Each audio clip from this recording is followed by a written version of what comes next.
This project brings us to the island of Svalbard. Located above the Arctic Circle, it's one of the most northern settlements in the world. Therefore, its 2,500 residents undoubtedly live in unique, but also challenging conditions. In addition to the large number of polar bears, the harsh climate and long-lasting darkness during the polar nights, this place is now also increasingly being plagued by avalanches and other ground activity.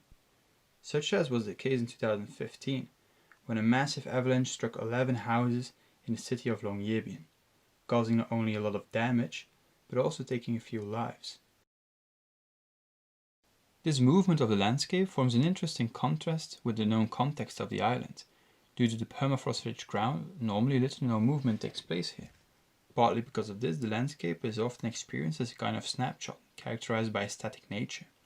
The way of living, working, but also overall context is based on the belief of a fixed environment. However, it is that same permafrost which is now causing a movement in the landscape as a result of global warming. It's a problem that is occurring in many permafrost-rich regions such as Alaska or Russia. Just like Svalbard, they are increasingly dealing with buildings being destroyed or tilted. Thanks to this unique duality between the slowness of the context and the new movement of the landscape, Svalbard not only forms an interesting case, but also a relevant problem. It's not only the ground that is shifting, but also the context. The way of life, living, and especially building will have to adapt together with it. As an architect, it's very interesting to think about this unique situation. That's why I wanted to reflect on that question by working out 2 projects. The aim was to test different directions on how one could live with these problems, but in an expressive and architectural way. By trying to design the specific interaction between the house and its environment. Importantly, the aim is not only to construct both study case houses to a certain technical level, but also to search for a poetry of movement within them. Before I could start thinking about a new architecture for Svalbard, I wanted to understand and experience how these people live now. Unfortunately, I couldn't visit the site myself, so I had to find other ways. To get a grasp on this unique context, I started to analyze different mediums which were available to me. For example, by looking at how the island is portrayed in different movies, I could almost imagine how it feels to be there. Likewise, I wanted to know more about their housing, to see how they actually live and interact with the landscape. Almost as a kind of forensic investigation, I started to collect my own kind of evidence on the typical coloured cottages of Longyearbyen. This consisted out of numerous photos that I will analyze and draw on. Especially photos after the avalanche of 2015 proved to be very useful in that regard. For example, this photo tells us a lot about the house.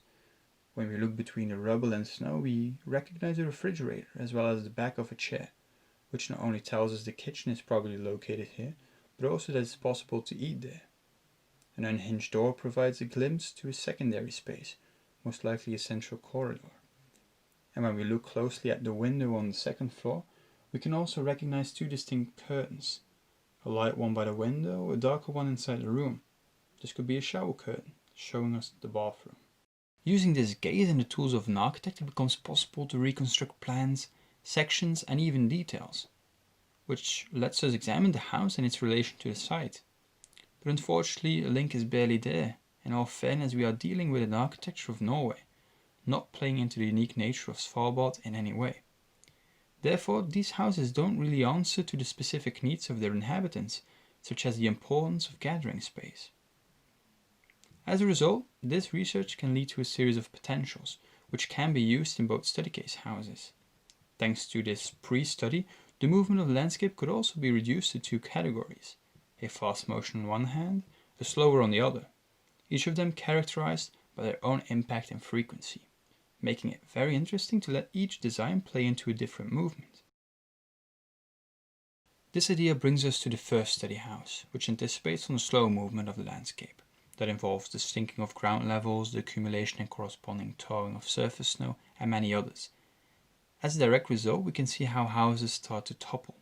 This movement can cause various complications as well as deviation within the building, which is something standard architecture doesn't really show any tolerance for. But this design tries to take a different approach and makes room for that deviation by considering and designing it as a dynamic element. By doing so, the movement of the landscape becomes an expressive part of the house and how it is experienced. Even though the project might look rather simple at first, It's made up out of two intersecting volumes and largely consists out of one open space spread along both. This room functions as a sort of gathering space which can be manipulated by the users thanks to a series of adaptable furniture pieces. It's only when the ground starts to move that we see how complex the house actually is. The intention was to enable the building to tilt together with the landscape, thus avoiding too much damage after ground activity. By utilizing the roof as a sort of anchor point, its structure becomes a hinge along which the house can then rotate in one direction according to the movement of the ground. Thanks to its ramp-like shape, it also averts much of the initial impact of an avalanche. Internally, on the other hand, a system of tilting floors ensures that the interior space stays usable up to a rotation of 15 degrees, after which it can be tilted back using the roof. By having this configuration, the house constantly changes together with the context, which is then also changing the experience inside. As the shell of the building moves differently from the interior spaces, a very interesting tension is created between them. The essence of this study house lies in seeking out these various points and specifically designing them in an expressive way. The intention becomes to not only correspond to the movement of the landscape in a technical manner, but also to make this motion a part of the experience. Different examples of this can be seen throughout the project on multiple levels. For example, at the scale of detail, we can see how a tilting floor will obstruct a window opening. By constructing a specific steel plinth, we can design their interaction, which is also seen from the outside. On a more functional level, we can see how a staircase-like structure gradually appears in the living room as a result of the building tipping, which will change how the space is experienced but also used, for example as an additional sitting area. To go even further, also the connection between both volumes is designed in a dynamic way. A system of rails makes it possible for both segments to move alongside each other. This could be a result of one of the volumes gradually setting. By doing so, tension is again evaded between them. It's a unique movement which creates an interesting spatial dialogue, especially at their contact point. By playing with different alignments in the design, sudden deviation not only becomes tangible but also clearly readable. For example, two aligned windows can gradually shift away from each other, or in other places, this movement can result in a roof obstructing a window. It's an idea which is also implemented into the materialization of the project. It's intended to sand and reuse wooden planks from the destroyed homes of the avalanche of 2015. In this way, any paint residues in the grain of the wood form their own patina, carrying the story of Svalbard. When one of the volumes moves, suddenly different spots become visible that weren't before. Here we can still see the bright colors of the planks, therefore creating almost a kind of color code that is linked to the movement of the house, both seen in and outside. To go hand in hand with the unique nature of the house, various facilities such as the kitchen, fireplace, staircase, bathroom and others were also designed as moving elements. By treating them as furniture pieces, they can be designed to interact with the moving building in an expressive and almost anecdotic way. A few examples of this are the wood stove located in the middle of the open space, which stays usable thanks to its specially designed chimney pipe that is able to deform to counter the movement of the building. Or there's the staircase, where the steps automatically turn to match the rotation of the floor. But it's also about simple elements overlapping between the moving and fixed parts of the house, resulting in strange but also interesting consequences. For example, in the bathroom we can see a mirror gradually shifting into fragments. By really designing these elements, we not only get a new architecture of Svalbard, but also a series of furniture pieces of Svalbard. But it's really fun to see how poetry of the movement can be translated into everyday objects. Eventually we get to the second study house, which anticipates more on the fast movement of the landscape. Snow avalanches and landslides are an example of this.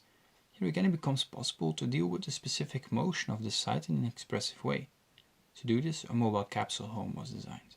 This compact unit is able to be lifted by any snow currents, therefore avoiding much of the initial energy of an impacting avalanche. As a result, the house must be able to tilt or reposition itself afterwards. Again, it becomes important to design that interaction. The intention was to have a specific system that will allow the capsule to be easily repositioned or rotated by its inhabitants. In the design, that's realized by providing a series of rotation axes in the shell of the unit. In combination with a number of extendable legs, the house becomes able to lift itself from a snowpack and tilt back. The essence of the project again lies in using this system to not only deal with the consequences of an avalanche, but also to form an interesting dialogue between the house and its context.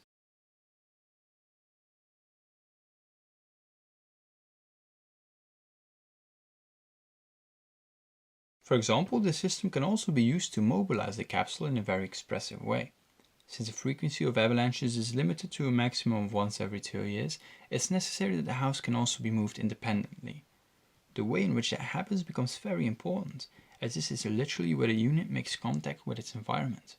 By gradually rotating the series of legs, the unit starts to crawl over the landscape. Other than a vehicle, it does this with its sensitivity for its environment. It's almost like the building is slowly engaging its surroundings, which is in clear contrast to the enormous speed and power of that of an avalanche. As a result of this mechanism, the building becomes free to take any position inside the landscape, leaving its residents with a very interactive way of experiencing the context.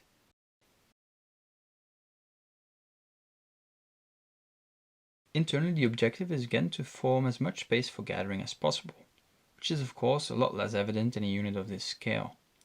However, the rotating system of the house also offers interesting new possibilities here. By designing around this feature, it not only becomes possible to keep the building horizontal after an avalanche, but also to utilize different inner sides of the interior, greatly enhancing the available floor space. Following this concept, the capsule is separated into 2 compartments, which are able to rotate independently from each other. One houses all the technical installations and can therefore only be used in the same orientation, but the other is designed as an adaptable space and can be rotated to fit the needs of its residents. Both are related to each other, like the podium and backstage of a theater. In order to make this border as adaptable as possible, a special closet wall was constructed. Depending on the use of the house, the structure can then be opened or closed to fit the seam. Thanks to the absence of handles and hinges, the closet feels like a solid wall between both spaces. The only thing protruding is the fireplace, where people can still gather around. Going back to the multipurpose space, the intention is that the different sides of the interior allow different spatial configurations. This idea becomes clear when we take a look at the different furniture pieces inside the space. These are specifically designed to be used in different orientations. For example, a large bench structure is created on one side of the space. This changes the interior into a kind of sitting platform where people can gather. Thanks to the adapted shape, part of the bench remains usable even after turning the unit. By doing so, the furniture piece also enables new functionalities, such as a ladder to get to an opening. The closet wall on the other side houses functions such as an integrated desk, sofa, table, and even folding stairs to reach the top of the capsule. It's a unique movement which creates an interesting dialogue between the house and its surroundings. By constantly repositioning the space, openings and other elements change the experience of the room. A skylight can suddenly become a glass floor through which they see the landscape. Both studies give their own take on the specific situation of Svalbard. Embracing the idea of an antistatic architecture, they try to form an interesting link with the changing context of the island.